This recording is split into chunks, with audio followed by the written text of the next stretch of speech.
you hear? Okay. Well, hello everybody, and welcome into Hideaway Pizza on East 96th Street in Owasso. As we are just about set for the Bill Blankenship Show tonight. We're glad you're with us here on 100.1 KYFM and online at OwassoSportsNetwork.com. And a big weekend coming up, as of course we are just about set for the Class 6A semifinals, where Owasso takes on Broken Arrow on a field that you coach or somewhat familiar with, H.A. Chapman Stadium. And so, first of all, congratulations on making it this far, and I know this is going to be a lot of fun for you. Oh, Grant, I'm telling you, this is a big deal. Switch with Steve for a second. We got a headset issue here, but we'll get all of this figured out, and then we'll switch this out and give Steve a chance to talk, something he's not used to doing. But all right, you got me now, right? Yeah, very good. Sure well, we're talking about the University of Tulsa and the opportunity to get back there for a semifinal game, and I tell you, Grant, this is a big deal to me. I am so thrilled for our players to be in the Final Four, to be in the place where, there's only 4 teams left.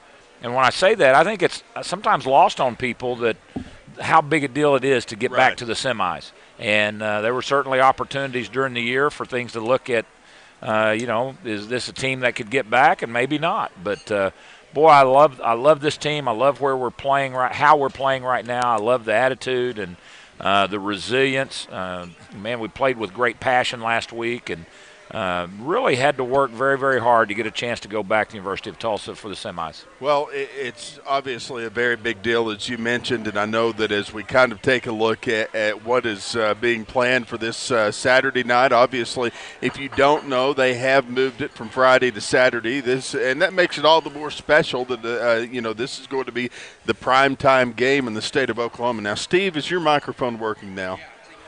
Well, hang on just a second.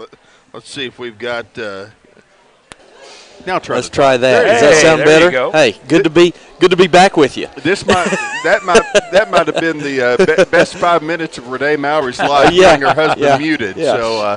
So she wants to know where that button is. Absolutely. Well, I tell you, Steve, you guys were here last year. Obviously, I had just moved to Owasso when we went to the state semifinals last year, and it's a big doubleheader day. You got Union and Jinx in the Backyard Bowl earlier in the afternoon, and then you get the nightcap at the University of Tulsa. How cool was that to call last year? Well, I mean, it was just a lot of fun. It was really a lot of fun for the community. Grant, Owasso, has tried to climb that mountain for so many years, and even with Coach Blankenship coming in and all the excitement and everything, I was trying to keep people tempered down so that their expectations would not be unreasonable, but the train just got to rolling, and pretty soon you got to feeling, hey, I think we really may be as good as we think we are. And, it had some really quality players in that. But it really it was great for the team, great for the school, but great for the Owasso community, as is evident if anybody goes back and watches. The crowd that night, Grant, was just something that was indescribable as to what it meant to Owasso. So tickets are on sale now. You can actually go to the story on InsideOwasso.com. I know we have a link where you can order them online, and they've also got the tickets on sale at the ticket office within the Owasso Athletic Department. So we would encourage everybody to get out there. First of all, we need a big crowd, Coach, to be a part of things. I know we had a fairly good one for, I guess, 20-degree weather on this past Friday night. We could have used a lot more, but this Friday night it ought to be a good weather forecast and a great little trip down to Tulsa for all of Owasso to be there. Well, and Steve brings up a great memory for me is I don't think there was any question last year in the semis and the championship game that Owasso showed up and outdrew both of those other groups that we played. And don't think for a minute that energy, that juice doesn't flow into the players and into the stadium. And, I'm really hopeful our community is going to show up again and really get behind this squad. It'll be a 7 o'clock kickoff. You can hear that here on KYFM. Now, programming note, I know KYFM is the Sooner station in these parts, and that game will be moved over to sister station K-Rig 104.9. But and Caleb Potter did tell you, Steve Maurer, he wanted to pass along that for once Owasso was more important than OU. Thank you. I was glad to hear that. Good choice. We worked all of that out this afternoon. And, Coach, let's rewind to last Friday night. We've got, had a big game against Norman, and the Tigers came into town. Team we weren't talking about earlier in the year when it came to playoff scenarios, but, we went in there and had to fight to the very end. Well, the cliche and the scenario that we talked about last week is exactly the way it played out. I always talk about getting in and getting hot, and that's what we saw from Norman. This was a team that was hot. It was a little bit of my concern because they had 2 big wins right before they came to our place. I was hoping that they'd be just plenty happy to have gotten in the playoffs, but they came in, and really, fortunately, we got out on them pretty early.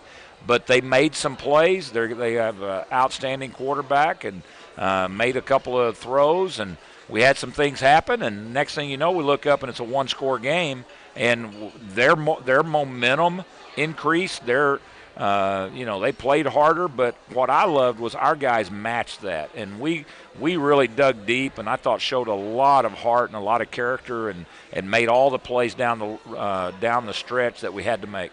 It was not the deficit that we saw during the Bentonville West game, right. First game of the year, but it was kind of the comeback and that attitude that we saw when Owasso did get down. They were able to power back and really scratch and claw until they had that upper hand on the scoreboard. Yeah, multiple big plays. I mean, defensively we had to get some stops.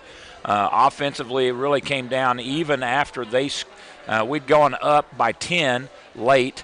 And then they march down, and actually their guy makes a great play in the corner of the end zone, kind of a tip ball, jump ball kind of deal. But that's what you worry about as a coach, because those plays can happen just like that. So put our hands team out, work on it every week. They do a fabulous job of seeing the kick and not making a play on one that's too short.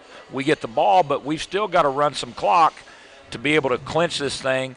And they've got all their timeouts left. So we got some good runs by Will. We had a couple of key plays in that deal. One, we get a 4th down, get them on a play that they jumped off sides. And then in a critical 3rd and 1, we have what we call our heavy set in, and they load up the middle, and we check to an off-tackle play and run behind 2 sophomores, Dwaylen Reed and also Logan Ledbetter, and gave us great blocks at the point of attack. And that's the one that Isaiah goes all the way to the 1. And, we could have gotten some points at the end, but let's take the win the surest way possible. Take a knee, don't hand the ball off, and let's get out of there with a win and advance to the next week. And, Coach, you talked about a couple of sophomores, and I remember talking back in week 2 and 3, we had some injuries, some guys that weren't able to participate, and we're throwing out kids, babies out onto the field.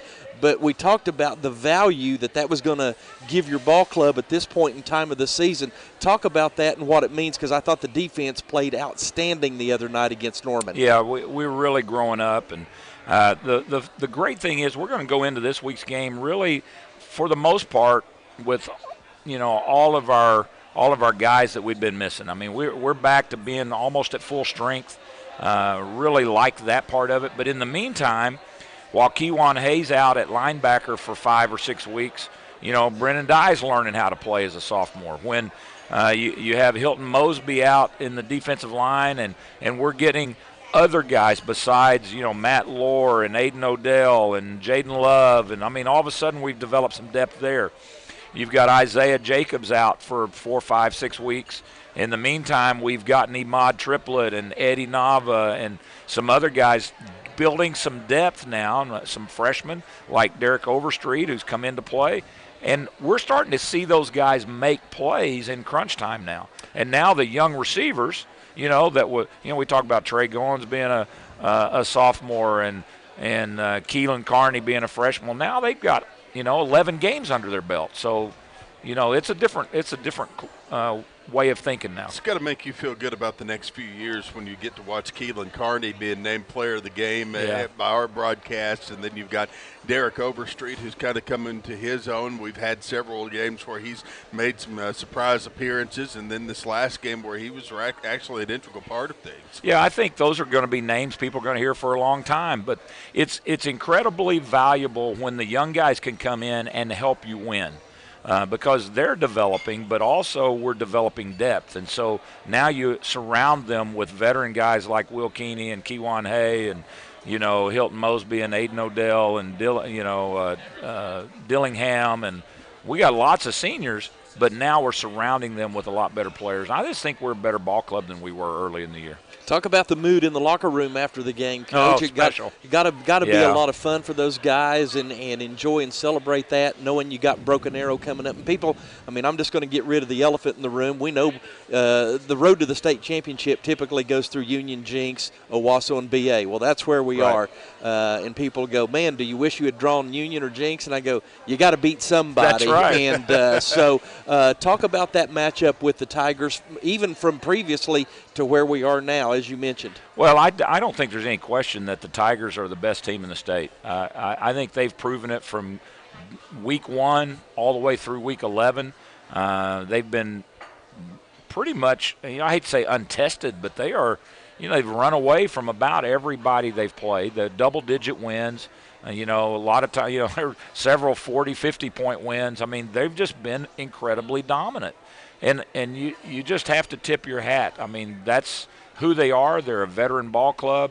They're being well coached. They've done all the things to kind of make this their special year.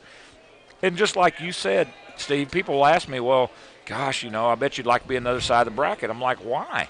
Right. If all you want to do is get to the quarters or the semis, then, yeah, the bracket matters. If you're really